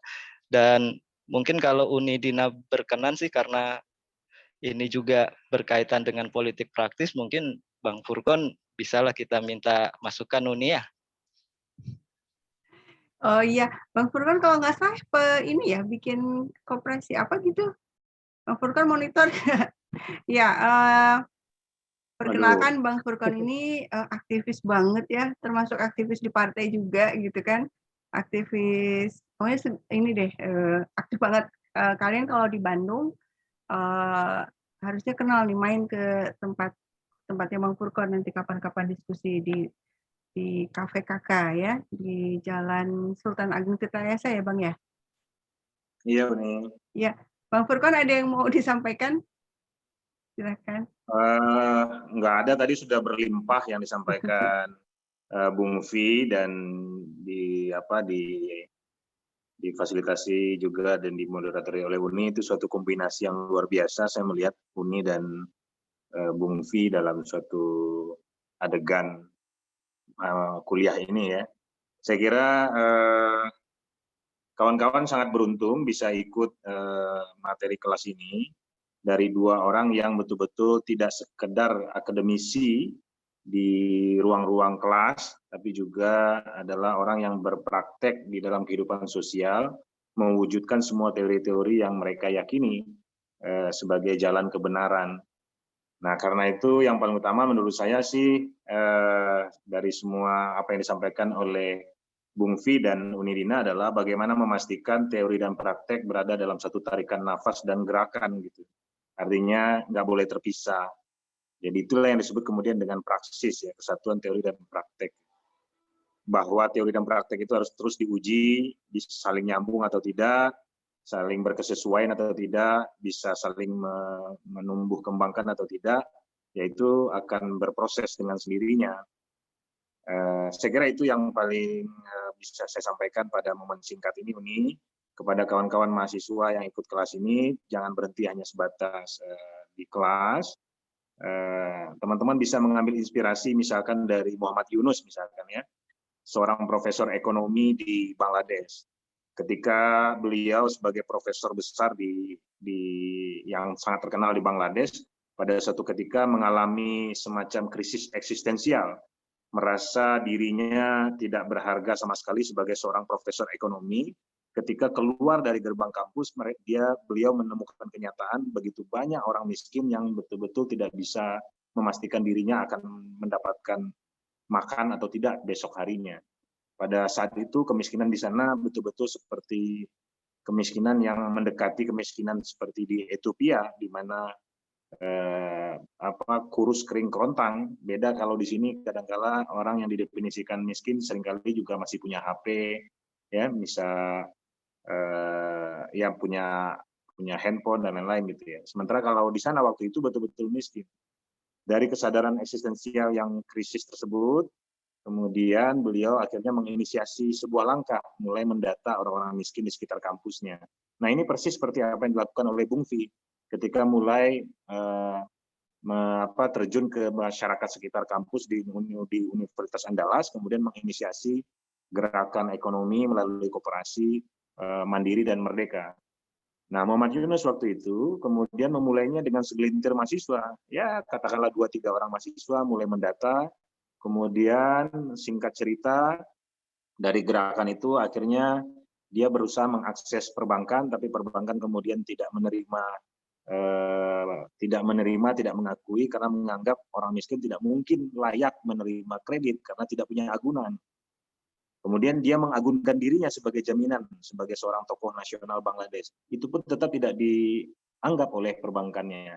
Akhirnya Muhammad Yunus mendirikan sebuah bank rakyat yang bernama Grameen Bank, bank desa gitu ya, yang mana menyalurkan kredit nggak besar-besar, menyalurkan kredit Rp30.000, kalau dirupiahkan kira-kira gitu ya, untuk sebuah produksi sulaman dari rakyat yang tadi miskin, yang tadinya dia mendefinisikan produksi dari sulaman tersebut tidak berhasil mensejahterakan si produsen atau si pengrajinnya karena diijon oleh yang punya modal. Dia bebaskan ijon tersebut dengan menyalurkan kredit puluhan ribu saja, tapi dicicil Rp100 kira-kira per hari. Namun karena setiap hari dicicil, cicilannya dipungut setiap hari Rp100, akhirnya itu menjadi ruang edukasi untuk para rakyat yang tadi meminjam kredit puluhan ribu tadi. Dan akhirnya Grameen Bank berkembang menjadi sebuah kekuatan ekonomi luar biasa di Bangladesh dan melahirkan perusahaan-perusahaan yang berskala besar internasional. Perusahaan tekstil yang cukup besar di Asia Pasifik, dia di sana ya, kemudian juga perusahaan telekomunikasi dan lain-lain. Bahkan kemudian Grameen Bank pada satu fase melahirkan partai politik pada akhirnya. Dan kader-kadernya yang benar-benar miskin tadi, yang benar-benar nggak bisa makan besok, sekarang sudah menduduki beberapa parlemen dan juga sudah memimpin beberapa eksekutif di beberapa wilayah. Dan kemudian akhirnya apa yang dilaksanakan oleh Muhammad Yunus diduplikasi di ratusan negara, termasuk di Indonesia. Ketika saat itu di zaman Pak SBY diadopsi menjadi program PNPM. Tapi kemudian pasca Pak SBY berubah menjadi BLT yang sekarang. Namun sangat masih jauh dari ideal apa yang dipraktekkan oleh Muhammad Yunus, di mana program yang dikembangkan oleh Muhammad Yunus dengan pendekatan yang sangat ketat. Misalkan satu program itu harus disalurkan melalui perempuan, tidak boleh melalui laki-laki. Kenapa? Karena ternyata hasil penelitiannya kalau ke laki-laki bisa larinya ke hal yang nggak produktif, misalkan ke rokok dan lain-lain. Maka disyaratkan melalui perempuan. Kemudian syaratnya yang menerima kreditnya harus berkelompok, yaitu 5 orang. Sehingga satu orang gagal, 4 orang anggota lainnya tidak akan mendapatkan akses kredit lanjutan. Sehingga akhirnya yang 4 orang menjadi mekanisme kontrol secara kolektif terhadap yang 1 orang tadi. Sehingga ada grup sosial yang bekerja untuk memastikan semuanya menjadi lancar. Dan akhirnya puluhan ribu bahkan mungkin jutaan ya, ratusan ribu, bahkan sekarang mungkin sudah jutaan orang yang berhasil bangkit dari kemiskinan di Bangladesh. Nah, itu sebuah bentuk nyata bagaimana seorang akademisi menemukan jalan juangnya, menemukan jalan prakteknya untuk membuktikan bahwa apa yang diajarkan di kelas adalah sebuah kebenaran yang harus dibuktikan secara nyata. Untuk apa menjadi profesor ekonomi, tapi pada kenyataannya di sekelilingnya masyarakatnya masih miskin. Kira-kira seperti itu. Dan kesadaran-kesadaran sejati itulah yang saya juga saksikan dari Bung Firdaus Setiaka, juga dari Unidina Sulaiman. Kebetulan saya memanggilnya Uni ya. Dua orang ini adalah dua orang akademisi yang betul-betul keluar dari Menara Gading kampus, tidak hanya ada di ruang-ruang kelas, bahkan sangat mudah diakses di ruang publik ketimbang di kelas. Kira-kira gitu ya, kalau di kelas yang mungkin harus ada jalur formal melalui mata kuliah, tapi kalau di publik beliau hadir setiap saat bagaimana mengejawantahkan teori-teorinya untuk bermanfaat bagi masyarakat. Maka pada kesempatan ini saya bersaksi, kawan-kawan tidak hanya mendapatkan dosen, tapi kawan-kawan juga dianugerahi seorang mentor, dua orang mentor yang luar biasa dalam kehidupannya sebagai mahasiswa saat ini. Terima kasih, itu saja yang bisa saya sampaikan. Uni Dina, Bung Vi, dan kawan-kawan mahasiswa semuanya, salam hormat, salam kenal, mudah-mudahan suatu saat kita bisa berjumpa. Oh ya, Bung Vi memimpin koperasi Mandiri dan Merdeka di Padang, di mana banyak di antara dosen dan profesor menjadi anggotanya, dan salah satu anggotanya adalah saya sendiri, dan saya juga sedang memimpin dan mempraktekkan koperasi di Bandung, yaitu Koperasi Pekerja Gotong Royong, yang mana Bung Vi juga adalah salah satu anggotanya. Jadi kita percaya koperasi adalah madrasah terbaik untuk mendidik semua teori dan praktek yang telah kita kembangkan selama ini untuk terus bisa menjadi jalan pembebasan bagi masyarakat. Terima kasih. Baik, makasih banyak Bang Furqan, malah jadi ini apa? Ya, saya nggak sehebat yang dibilang Bang Furqan ya. Tapi gini, saya jadi punya ingat Prof. Ari di waktu itu masuk ke kelas, ingat ya, menantang kalian, memberikan challenge kepada kalian, ayo bergerak gitu kan, bikin sebuah gerakan yang nyata gitu untuk mendorong terwujudnya kedaulatan pangan ini. Dan saya pikir saya jadi punya ide kalau nanti ada waktu kita jalan-jalan ngobrol ke ngopi-ngopi bareng ya di kafenya Bang Furqan ya. Kami juga sudah merencanakan ini kunjungan lapangan juga ke urban farming Bang Furqan, tapi namanya tuh Wahana Usaha Jaya kalau nggak salah. Jadi ada urban farming yang dikelola oleh Dinas Lingkungan Hidup. Kita mau akan datang ke sana langsung untuk berdialog dengan mereka. Dan saya harap tadi itu penjelasan yang disampaikan oleh Bang Vi kepada kalian semua itu bisa memberikan inspirasi ya untuk seperti yang Prof. Ari bilang, kontennya terus ditambah lagi gitu ya. Sebelumnya udah bikin konten nih di media sosial untuk membuka wawasan publik terkait kedaulatan pangan. Nih, mahasiswa udah bikin. Mudah-mudahan nanti ada konten tambahan lagi, terinspirasi dari yang tadi sudah disampaikan oleh Bang Vi, juga tadi ada tambahan dari Bang Furqan juga.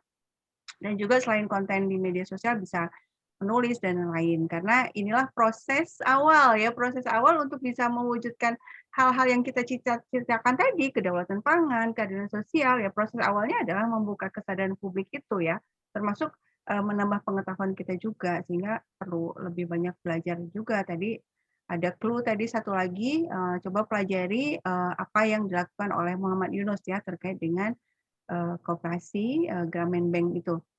Baik, saya pikir karena waktunya sudah sudah di akhir, udah 4:27. Mungkin Bang Vi ada closing statement, silahkan. Makasih ya Bang Furqan. Sama-sama nih. Oh ya, dikit ini tambahan, kalau seandainya teman-teman mau menulis, boleh kirimkan ke kabarkampus.com. Nanti di bawahnya dituliskan mahasiswa Anu, di bawah bimbingan dosen Dinas Sulaiman. Nggak usah. Kirimkannya ke redaksi kabarkampus.com. Nah, ya tuh ada kesempatan tuh nulis ya di kabarkampus.com. Nanti tanya ke saya ininya, nomor kontaknya Bang Furqan boleh, atau langsung ke redaksi emailnya juga pasti ada di sana ya, di kabarkampus.com. Oke, makasih Bang. Silahkan Bang Vi untuk closing statement. Iya, semua yang kita cita-citakan untuk keadilan sosial, untuk kemaslahatan umat, kemaslahatan manusia, itu juga menjadi menjadi sesuatu yang diperjuangkan sesungguhnya oleh para teori kritis dalam hubungan internasional, termasuk Robert Koch sendiri misalnya selalu mengingat apa yang disampaikan Ibnu Khaldun, bahkan sampai Antonio Gramsci tentang tanggung jawab para intelektual, karena memang Gramsci pernah bilang bahwa semua manusia itu intelektual sebenarnya, tetapi tidak semua manusia tahu dan paham siapa dirinya dan untuk apa intelektualitas mereka digunakan. Oleh sebab itu, saya juga berpesan kepada teman-teman mahasiswa HI yang ada di kelas Unidina bahwa mungkin masih banyak bahkan perspektif atau teori dalam HI sendiri yang harus terus dipelajari, dan lebih penting dari itu juga harus dipraktekkan menjadi kontribusi bagi kemaslahatan umat. Mungkin itu saja, Uni. Mohon maaf kalau ada kesalahan dan kekurangan. Kalau misalnya ada teman-teman mahasiswa mahasiswa Uni yang mau berdiskusi atau mau bahkan kolaborasi dengan saya sangat terbuka untuk bekerja sama. Makasih sekali lagi Uni, salam buat semua. Assalamualaikum warahmatullahi wabarakatuh. Waalaikumsalam warahmatullahi wabarakatuh. Baik, sekali lagi kita ucapkan terima kasih kepada Bang Tirto Setiaka atas pemaparannya hari ini, menjadi dosen tamu di kelas kita hari ini. Saya ucapkan terima kasih juga kepada semua hadirin, para tamu yang bergabung. Mudah-mudahan ada inspirasi yang didapat dari diskusi kita hari ini. Nanti rekamannya juga akan ditaruh di YouTube ya, kalau pengen lihat boleh, tapi nanti linknya saya taruh di Facebook saya. Dan pesan saya buat teman-teman, bukan teman-teman sih, anak-anak ya, kalian kan seusia anak-anak saya nih. Pesan saya buat ini buat para mahasiswa, silakan ini ya, lanjutkan penggaliannya, pembacaannya. Mudah-mudahan nanti minggu depan kita berdiskusi lagi, kita lanjutkan lagi diskusinya. Dan tadi ada ini. Oke ya, sama-sama terima kasih kepada Filza Arif. Ya, oke, kita tutup saja dengan ucapan alhamdulillah, alhamdulillahirabbil alamin, dan sampai berjumpa lagi pekan depan. Ya, assalamualaikum warahmatullahi wabarakatuh. Waalaikumsalam warahmatullahi wabarakatuh. Ya, saya tutup ya. Iya Un, makasih Uni. Sama-sama.